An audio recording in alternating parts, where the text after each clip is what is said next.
Hello दोस्तों, आज हम पढ़ेंगे इंग्लिश लैंग्वेज का एक और महत्वपूर्ण टॉपिक जिसका नाम है नो सूनर देन का प्रयोग। 9 से लेकर 12 तक हर एग्जामों में ये बहुत ज़्यादा पूछा जाता है और इसमें बहुत सारे स्टूडेंट कंफ्यूज भी रहते हैं। आइए देखते हैं कि नो सूनर देन का प्रयोग। चलिए देखते हैं। नो सूनर का हिंदी अर्थ होता है ज्यों ही और त्यों ही। इसका प्रयोग कब किया जाता है? जब दो काम होते हैं, एक काम खत्म हुआ और दूसरा काम चालू हो गया।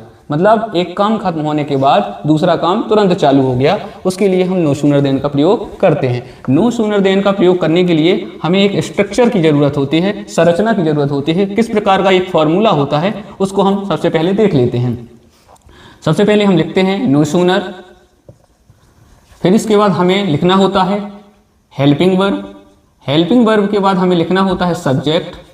सब्जेक्ट के बाद हम लिखते हैं वर्ब का थर्ड फॉर्म, और वर्ब के थर्ड फॉर्म के बाद हमें लगाना होता है देन, और देन के बाद हमें लगाना होता है फिर से सब्जेक्ट, और सब्जेक्ट के बाद हम लोग लगाते हैं फिर से मेन वर्ब के बारे में। ये है हमारा संरचना एक नो सूनर देन का प्रयोग करने के लिए। इसको हम दो तरीके से बना सकते हैं।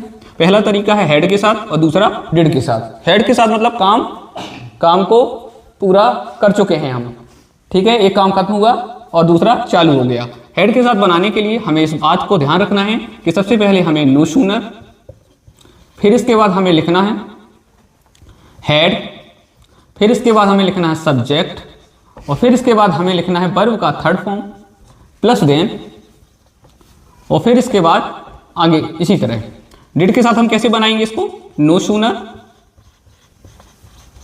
प्लस डिड और प्लस सब्जेक्ट, और सब्जेक्ट के बाद वर्ब का फर्स्ट फॉर्म आएगा, और फिर इसके बाद देन आएगा, और देन के बाद इसी प्रकार का जो आगे।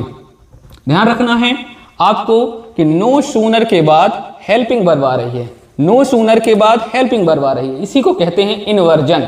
सब्जेक्ट के पहले वर्ब का आ जाना इन्वर्जन कहलाता है। लेकिन इन्वर्जन कब आएगा इस बात को ध्यान रखना है। इन्वर्जन हर शब्द के साथ नहीं आता। इन्वर्जन आता है जैसे ये लिखा है नो सूनर, जैसे एक शब्द होता है हार्डली, ठीक है, जैसे एक शब्द होता है सेल्डम।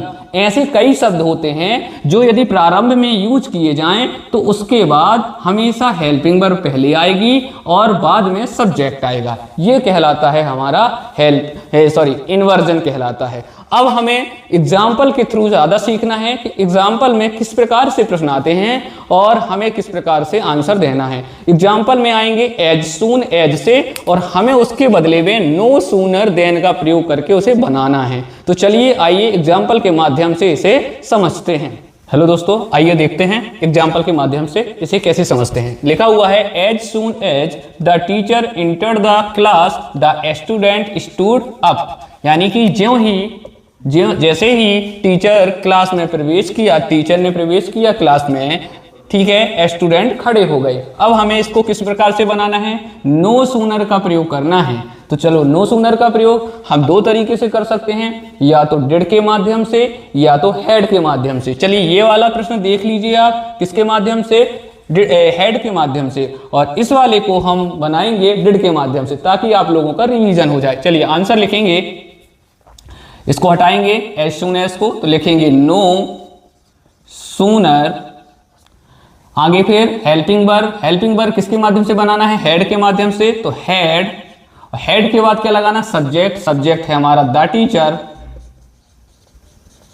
और फिर इसके बाद इंटर्ड, वर्ब का थर्ड फॉर्म, तो लिखना है इंटर्ड। फिर इसके बाद अपन को लिखना है the class, enter the class, ठीक है। फिर हमें लगाना है देन, और देन के बाद लिखना है हमें द स्टूडेंट स्टूड अप। ये हमारा हो गया। ज्यों ही टीचर ने क्लास में प्रवेश किया त्यों ही स्टूडेंट खड़े हो गए। ये हमारा हिंदी अर्थ हुआ। चलिए नेक्स्ट देखते हैं।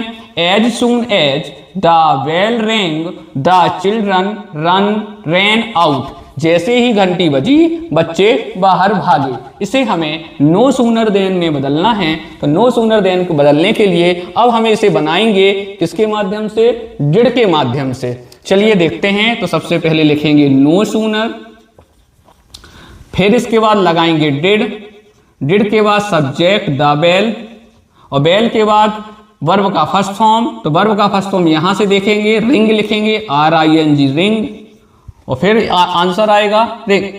फिर इसके बाद लगाएंगे हम लोग देन, और देन के बाद लिखेंगे द चिल्ड्रन रैन आउट। देख लीजिए एग्जाम्पल आप, एक बार हम लोगों ने इसे हेड के माध्यम से बनाया, एक बार हमने इसे डिड के माध्यम से बनाया। हेड के माध्यम से जब भी बनाएंगे वर्ब का थर्ड फॉर्म लगाएंगे, और जब भी डिड के माध्यम से लगाएंगे तो हम लोग वर्ब का कौन सा फॉर्म लगाएंगे, फर्स्ट फॉर्म लगाएंगे, बेस फॉर्म लगाएंगे। इस बात को ध्यान देना है, यही हमें ध्यान देना है, और देन जरूर लगाना है। चलिए नेक्स्ट वीडियो में समझते हैं और भी देखते हैं नेक्स्ट एग्जाम्पल।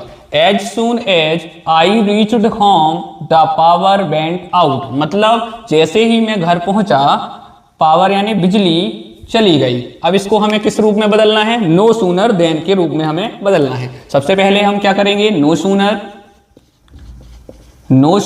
अब बनाना किससे है, डिड से बनाते हैं, एक डिड से बनाएंगे, आप लोग बना के देखिएगा हेड से।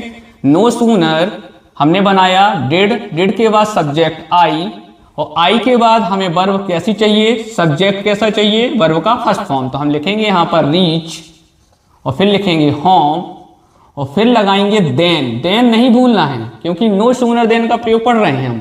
तो then the power went out, ये हो गया हमारा आंसर। नेक्स्ट देखेंगे, as soon as the police arrived the thieves ran away. जैसे ही पुलिस आई चोर भाग गए। अब हमें इसको बनाना है फिर से वही नो सूनर देन से।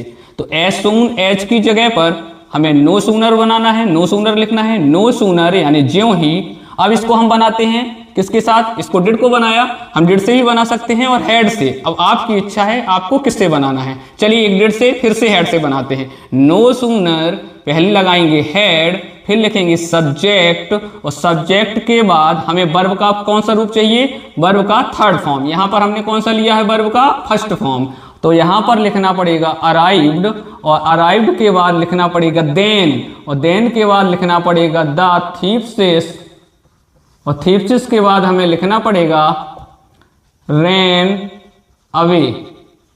ये हमारा आंसर हो गया। अब अपन नेक्स्ट एग्जाम्पल देखते हैं।